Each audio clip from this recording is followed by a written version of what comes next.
For decades, Studio 8H in New York City has been where comedy and current events collide, creating a unique space where laughter and politics meet under the bright lights of live television. This legendary studio is home to Saturday Night Live, or SNL, a show that has become a cultural institution since its debut in 1975, blending sharp wit with fearless commentary. SNL's legacy is built on holding a mirror to society, especially the powerful figures shaping our politics. Each week, the show's writers and performers dissect the headlines, transforming real-world events into sketches that both entertain and provoke thought. Its political impersonations go beyond mimicry, exaggerating quirks to reveal deeper truths. Think Chevy Chase's bumbling Gerald Ford, or Will Ferrell's unforgettable take on George W. Bush. These performances don't just lampoon, they crystallize public perceptions, often becoming as memorable as the real politicians themselves. These portrayals often shape how the public remembers leaders, using humor as a tool to process news and question authority. Satire becomes a way for viewers to make sense of complex issues, breaking down barriers between politicians and the people they serve.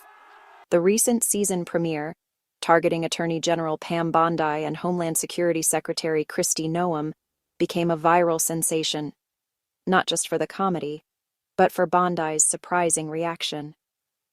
Clips spread rapidly across social media, sparking debates about the boundaries of satire and the role of public figures in responding to parody. This story is a case study in how satire and politics interact today, showing why, after 51 seasons, SNL remains a vital part of our national conversation. As long as there are leaders to lampoon and issues to debate, the enduring power of political satire will continue to shape how we see the world and ourselves. To get the SNL skit's humor, you need to know its stars, Pam Bondi and Kristi Noem.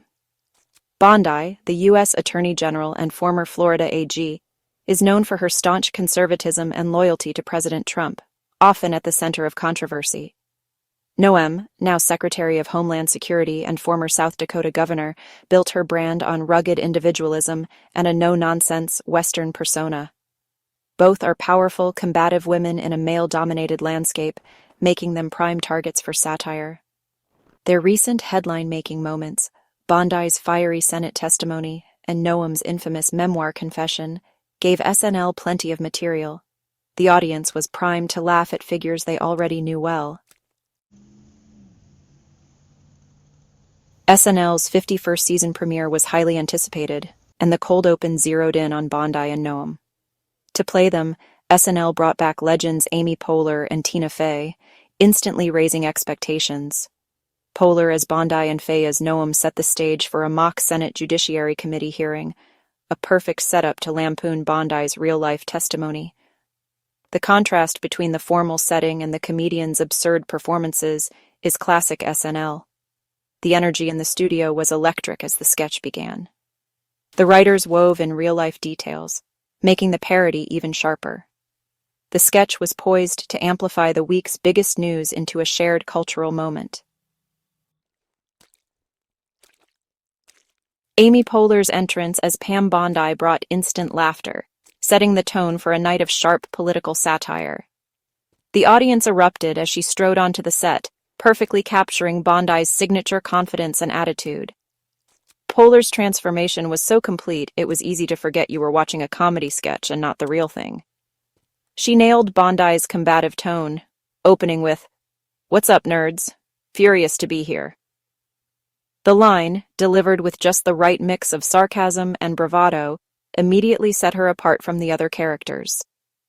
Poehler's Bondi was unapologetically bold, never missing a beat as she sparred with the other cast members. When asked to swear to tell the truth, Poehler's Bondi deadpanned, "No," perfectly satirizing Bondi's real-life evasiveness.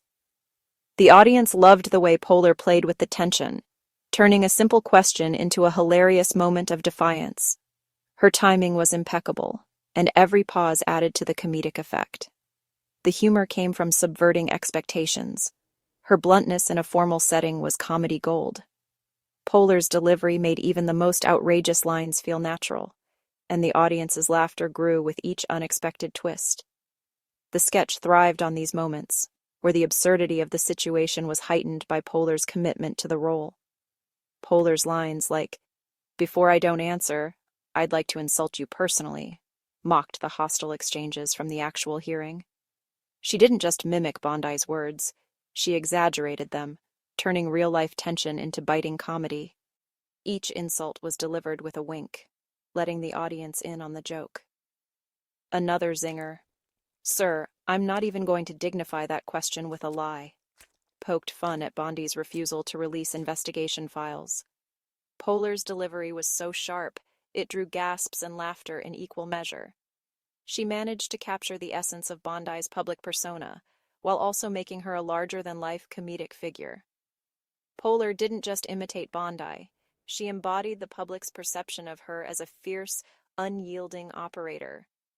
Her performance was layered, blending satire with a hint of empathy, making Bondi both a target and a character the audience couldn't look away from. The performance turned a tense political event into a moment of collective laughter, reminding viewers of the power of comedy to both critique and unite. Poehler's portrayal was a highlight of the night, leaving the audience talking long after the sketch ended.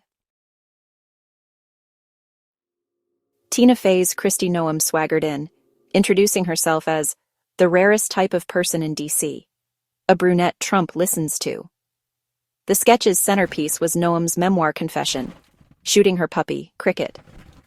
Fey's Noem joked, "That makes me laugh more than the end of Old Yeller," and "Dogs don't just get shot, heroes shoot them." The dark humor pushed Noem's real-life story to absurd extremes, satirizing her attempts to justify her actions. Poehler and Fey became a political Thelma and Louise, tough, unapologetic, and united. The sketch ended with them holding rifles, a visual gag capturing their aggressive personas. Fey's Noem was the perfect foil to Poehler's Bondi, making the sketch relentless and unforgettable. Their chemistry turned political headlines into comedy gold. The SNL sketch's brilliance was its grounding in real events. By drawing directly from the headlines, the show created a mirror that reflected the absurdity of real-life politics. This approach not only entertained, but also provoked thought and discussion among viewers. Poehler's Bondi echoed the combative tone of Bondi's actual Senate testimony, including sharp retorts and evasive answers. The writers meticulously studied Bondi's mannerisms and speech patterns to create a portrayal that was both humorous and eerily accurate. The line, "Before I don't answer, I'd like to insult you personally," was a direct parody of Bondi's real-life sparring with senators. This line encapsulated the tension and drama of the hearings, making it a standout moment in the sketch. For Noem, the sketch drew from her memoir, where she described shooting her dog Cricket, a story that caused public outrage. The writers took this controversial moment and amplified it, highlighting the absurdity and sparking further debate. Fey's jokes exaggerated Noem's own defense, twisting it into, "Heroes shoot them."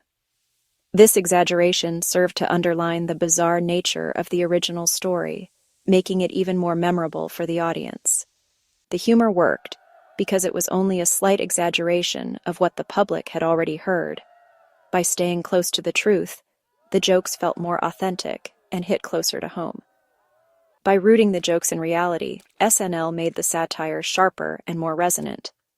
The writer's ability to blend fact with fiction created a powerful commentary on the state of politics. The sketch became a commentary on how political figures spin their own controversies. It highlighted the often surreal nature of political discourse and the ways in which public figures attempt to control their narratives. Being parodied on SNL can be tricky for politicians, but Pam Bondi embraced it. The day after the premiere, Bondi posted a screenshot from the sketch, tagging Kristi Noem and joking, "Should we recreate this picture in Chicago? Loving Amy Poehler." Her playful response showed she wasn't offended and could laugh at herself, a savvy PR move. By joining in the joke, Bondi diffused any negativity and appeared relatable and confident. Her reaction stood out in a world where outrage often dominates social media. In contrast, official responses from the White House and DHS were dismissive, making Bondi's humor even more notable. Sometimes, the best way to handle satire is to laugh along with everyone else. The SNL skit and Bondi's reaction highlight why political comedy matters. Satire acts as a pressure valve, helping the public process politics through humor. It holds the powerful accountable, keeping issues in the public eye with memorable impersonations and sharp one-liners. How politicians react to satire reveals their character. Those who laugh at themselves seem more relatable and secure. Comedy can shape public perception, as with Tina Fey's Sarah Palin, and spark conversations that inform and engage citizens. In a polarized era, shared laughter can be a rare unifying force. Satire encourages critical thinking and makes politics more approachable. Sometimes the best response to political absurdity is simply to laugh.